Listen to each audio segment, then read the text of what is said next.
La Biblia para Principiantes, the Beginner's Bible. El principio, Génesis 1. The beginning, Genesis 1. En el principio la tierra estaba vacía. La oscuridad lo cubría todo, pero Dios tenía un plan. In the beginning, the world was empty. Darkness was everywhere, but God had a plan. Dios separó la luz de la oscuridad. Dijo, que haya luz. Y se prendió la luz. A la luz la llamó día, y a la oscuridad la llamó noche. Así terminó el primer día. God separated the light from darkness. Let there be light, he said, and the light turned on. He called the light day, and he called the darkness night. This was the end of the very first day. Entonces Dios dijo, voy a separar las aguas. Y así fue que dio arriba el agua de las nubes y puso abajo el agua del océano. Al espacio que se formó entre ellos lo llamó cielo. Y así terminó el segundo día. Then God said, I will divide the waters. He separated the waters in the clouds above from the waters in the ocean below. He called the space between them sky. This was the end of the second day. Luego Dios amontonó las aguas por un lado para que apareciera la tierra seca. Hizo brotar plantas de muchas formas y colores. Formó las montañas, las colinas y los valles. Y así terminó el tercer día. Next, God rolled back the waters and some dry ground appeared. He made plants of many shapes and colors. He made mountains, hills, and valleys. This was the end of the third day. Dios puso al sol brillante en el cielo para que alumbrara durante el día. Puso una luna radiante y estrellas centellantes en el cielo para la noche. Y así terminó el cuarto día. God put a shining sun in the sky for daytime. He put a glowing moon and twinkling stars in the sky for nighttime. This was the end of the fourth day. El quinto día, Dios creó los peces señorosos y las criaturas nadadoras que vivían en el océano. Luego hizo alas pájaros para que volaran por el cielo. On the fifth day, God made swishy fish and squiggly creatures to live in the ocean. Then God made birds to fly across the sky. El sexto día, Dios creó los animales que trepan. Si arrastran, saltan y galopan, entonces del polvo formó a la criatura más maravillosa de todos, una persona. Dios lo llamó Adán. El séptimo día, Dios descansó. On the sixth day, God made animals to creep, crawl, hop, and gallop. Then from the dust, God made the most wonderful creature of all, a person. God named him Adam. On the seventh day, God rested.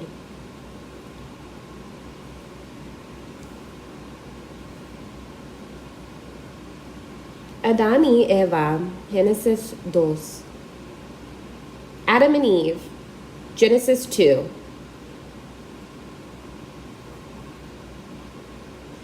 Dios había plantado un hermoso jardín para Adán en un lugar llamado Edén. Un río cruzó el jardín. God had planted a beautiful garden for Adam in a place called Eden. A river flowed throughout the garden.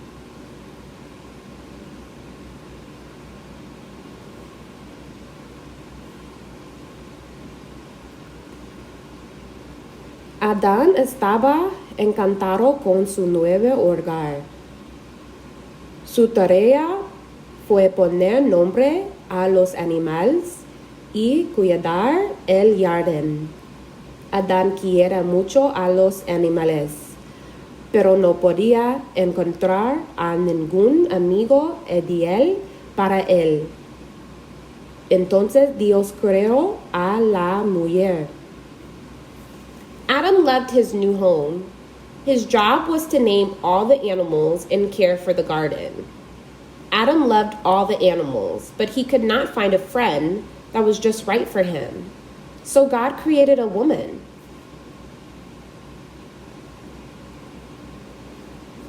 Adán la llamó Eva. Era justo la compañera que Adán necesitaba. Adán y Eva se amaban. Juntos cuidaban el jardín de Dios. Adam named her Eve. She was just right for Adam. Adam and Eve loved each other. Together, they took care of God's garden.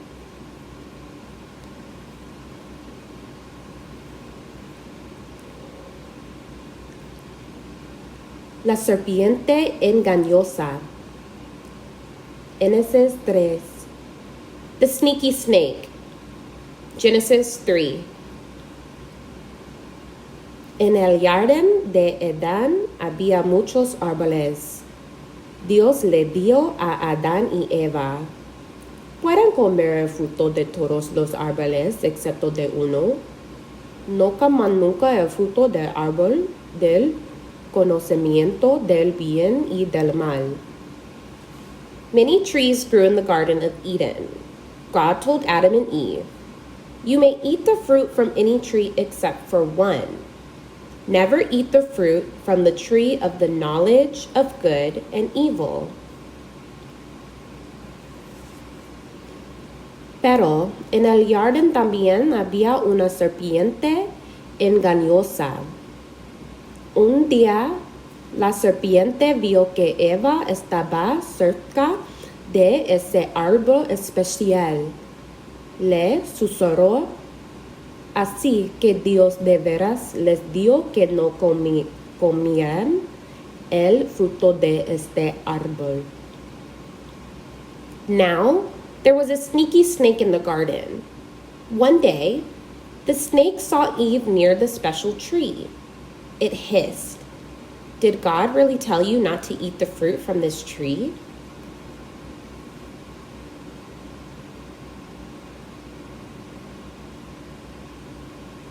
La serpiente quiere que Eva desobedeciera a Dios. Le dijo: tendrías que probar un poco de ese fruto sabroso. Si lo pruebas, serás como Dios. Podrás conocer la diferencia entre el bien y el mal. The snake wanted Eve to disobey God. It said, "You should try some of this tasty fruit. If you eat it, you will be like God. You will be able to tell the difference between good and evil."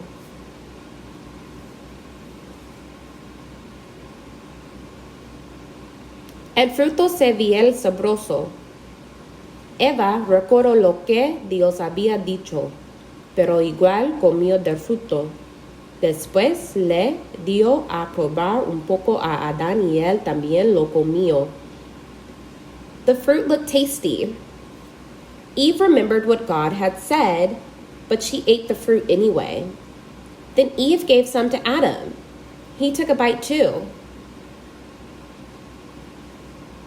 Mientras el sol se ponía, Adán y Eva escucharon a Dios que estaba caminando por el jardín buscándolos.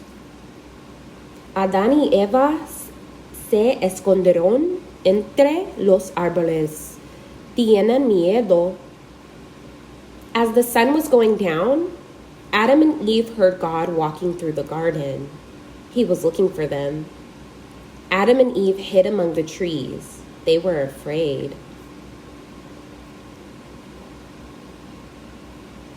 ¿Qué han hecho? Preguntó Dios. ¿Comerán del fruto del árbol prohibido?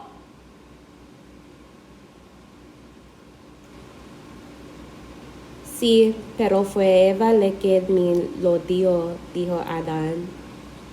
Sí, pero ¿por qué la serpiente me engañó? Dijo Eva. What have you done? God asked. Did you eat the fruit from the forbidden tree? Adam said. Yes, but Eve gave it to me. Eve said. Yes, but the snake tricked me. Por causa de lo que has hecho, siempre te arrastrarás sobre tu vientre, dio Dios a la serpiente. Y a Adán y Eva les dio. Y ustedes como me desobedecieron y ya no vivirán más en el jardín. God told the snake, because of what you did, you will always crawl on your belly. Then he told Adam and Eve, because you disobeyed me, you can no longer live in the garden. Adán y Eva salieron del jardín. Dios puso en ellos y una espada ardiente para custodiar la entrada. Adán y Eva nunca más podrían entrar en el jardín. Adam and Eve left the garden. God placed angels and a flaming sword to guard the entrance. Adam and Eve would not be allowed in the garden again. El arca de Noé, Noah's Ark. El arca de Noé, Génesis 6 through 9. Noah's Ark, Genesis 6 through 9. Después de que Adán y Eva se fueron del jardín, nacieron muchas personas. La gente vivía haciendo cosas malas y se olvidaron de Dios. After Adam and Eve left the garden, many people were born. The people kept doing bad things and they forgot about God. Todos excepto Noé. Noé amaba a Dios, except Noah. Noah loved God. Dios estaba triste porque todos excepto Noé se habían olvidado de él. Le contó a Noé su plan de comenzar de nuevo. Construyete un arca, le dio Dios. Aquí te muestro cómo hacerla. Entonces Noé y su familia comenzaron a construir el arca. God was sad that everyone but Noah forgot about him. He told Noah about his plan to start over. Make yourself an ark, God said. Here's how. So Noah and his family began working on the ark. Cuando la terminaron, Dios le dio, toma a tu familia y a una pareja de cada animal y suban al arca. Los animales entraron al enorme barco de Noé, arrastrándose, trepando, saltando y galopando. When it was done, God said, "Take your family and 2 of every animal into the ark." Animals creeped, crawled, hopped, and galloped onto Noah's new boat. Cuando todos habían entrado, comenzó a llover, y llovió, y llovió. Las olas mecían el arca para un lado y para el otro, y el agua subía y subía. After everyone was inside, the rain began to fall, and fall, and fall. The ark rocked this way and that way on the rising water. Por fin, paró de llover. Había agua por todos lados. La gente dentro del arca estaba al salvo. Noé y su familia estaban muy contentos. Finally, the rain stopped. Water covered everything. Everyone inside the ark was safe. Noah and his family were very happy. Un día, Noé envió una paloma a buscar tierra firme. La paloma voló y voló, pero como no pudo encontrar nada, al final regresó. A la semana, Noé la envió de nuevo. Esta vez regresó con una rama de olivo. Noé estaba feliz. Tiene que haber encontrado tierra. One day, Noah sent a dove to find land. It flew and flew but never found any, so it came back. 1 week later, Noah sent the dove out again. This time, it brought him an olive leaf. Noah cheered. It must have found land. El arca al final se encalló sobre la cima de una montaña. Dios le dio a Noé que saliera el arca. Noé y su familia alabaron a Dios. Dios puso un hermoso arco iris en el cielo. Era la señal de su promesa de que nunca más inundaría toda la tierra. The ark finally came to rest on the top of a mountain. God told Noah to leave the ark. Noah and his family praised God. God put a beautiful rainbow in the sky. It was a sign of his promise to never flood the whole earth again.